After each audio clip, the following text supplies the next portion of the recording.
أعوذ بالله من الشيطان الرجيم وراودته التي هو في بيتها عن نفسه وغلقت الأبواب وقالت هيت لك قال معاذ الله إنه ربي أحسن مثواي إنه لا يفلح الظالمون رب اشرح لي صدري ويسر لي أمري واحلل عقدة من لساني يفقهوا قولي فالحمد لله والصلاة والسلام على رسول الله وعلى آله وصحبه أجمعين.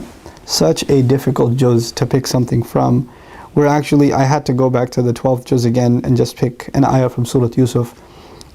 This is Surah Yusuf, 12th juz and ayah number 23. And in this particular juz, or in this particular ayah, Allah is talking about the temptation. I know I'm talking to people on YouTube and on Facebook in particular, so I figured I'd talk about something that young people, face. Temptation. So Allah says, Rawadathu allati huwa fi baytiha, the wife of the minister, Allah says that she tried to seduce him. And the word rawada is used, which comes from ruwaid, which means slowly. Ruwaida in Arabic, ruwaida means slowly. So the suggestion is that she tried to reel him in and tried to seduce him, not just one time, but she kept at it. And she kept, trying to get him. Like, come over here, it's okay.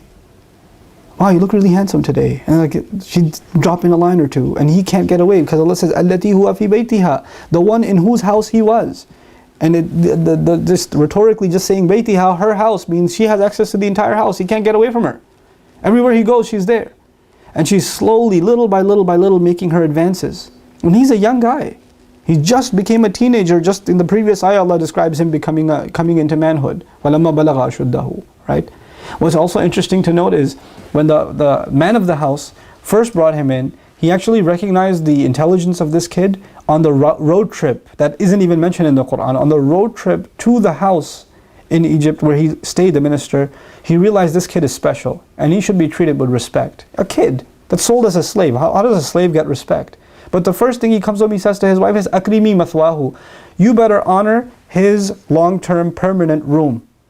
Don't not give him a room, not give him a place to live, get him a bed. No. Honor his permanent room. Mathwa actually means a place where you stay for generations. Meaning, I want this kid to be here, I want him settled, I don't want him to leave, he's a real asset. He recognized that, but he also recognized his wife has a problem with dignity.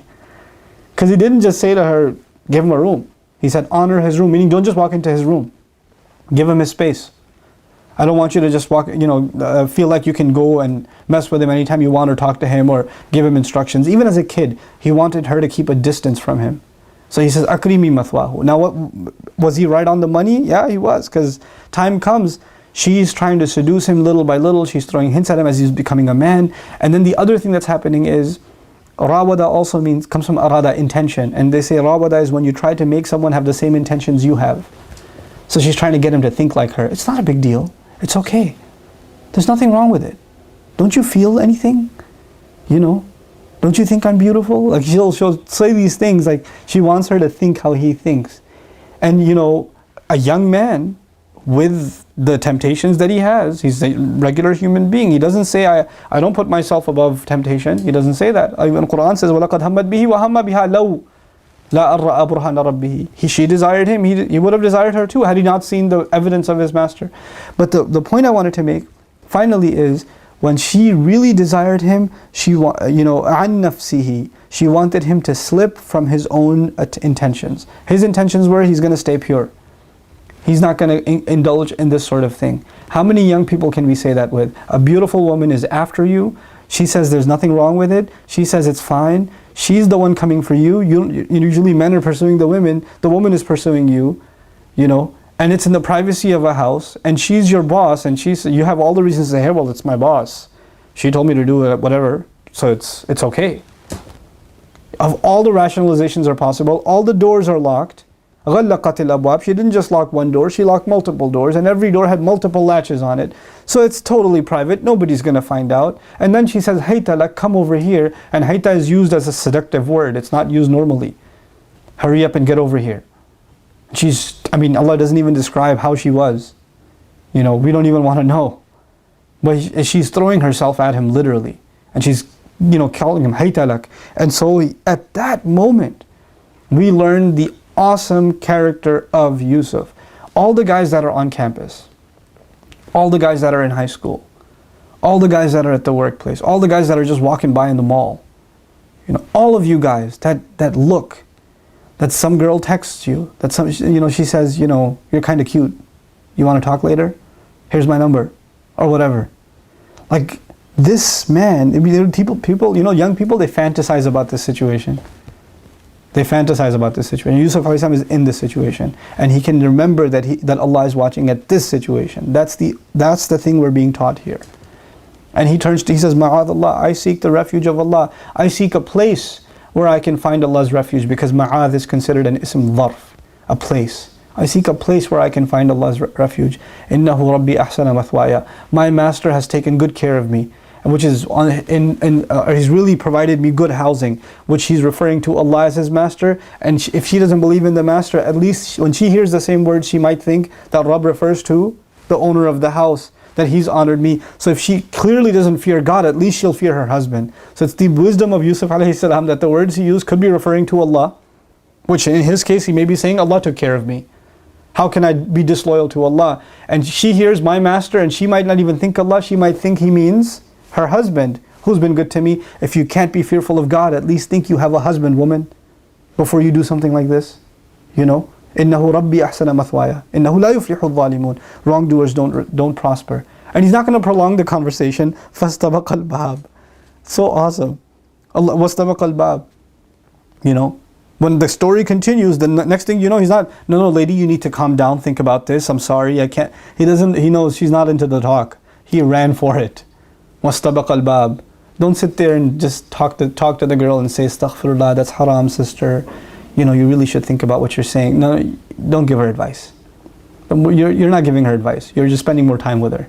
Be honest to yourself. Get away from there. Get away from that conversation. Don't pursue it further.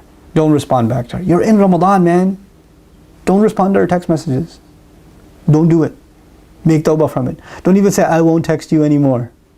Don't say it. Why aren't you responding to my emails? No, astaghfirullah, it's Ramadan. Don't even respond. Do not engage. The same thing goes for the girls. If you guys want to really take advice from the Quran, this is real stuff. This is not just a story. This is your story. This is what you're up to right now.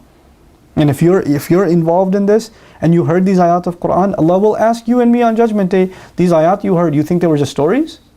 They weren't talking about you? Fihi dhikrukum. It's talking about you, Allah says. And it is your mention. And it is your story. It's advice for you. So don't just read this story and think it has nothing to do with your dating life.